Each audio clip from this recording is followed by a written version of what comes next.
na nang makilala ang babaeng nagbigay sa'kin ng inspirasyon, na gumawa ng homework at makinig sa leksyon. Kaya nag-aral ng mabuti para sa aking future life, at lalong-lalo na para sa aking future wife. At kapag break time, lagi tayong magkasabay. Kinikilig ako pag hawak ko ang iyong kamay, habang tayo ay naglalakad pag tayo'y pauwi. Lalo kong tinatamaan pag ika'y ngumingiti.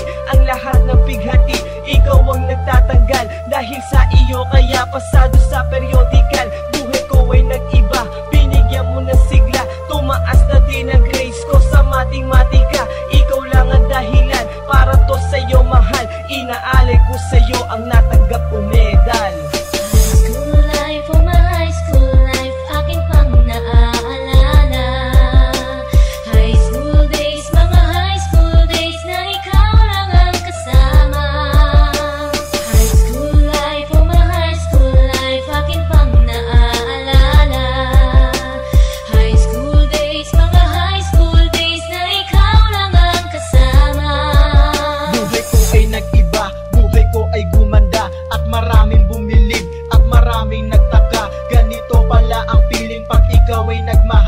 Araw-araw at gabi-gabi akong nagdarasal na sana'y ikaw na nga ang inilaan sa akin. Makasama ko sa buhay para aking mahalin. Nang ako yung sagutin, muntikan na akong madrop, pero dahil sa iyo, naabot ko pa ang ulap. Ngunit ang kapalit, bakit ka bigla nagbago? Lagi kang tulala at parang lagi kang kabado. Hindi ka pumapasok, saan ka nagpupunta? Bumababa na mga grado mo, ano ba ang problema? Nakausapin ka, bigla ka napaiyak. Mabigat ang iyong dala-dala at yan ang natiyak.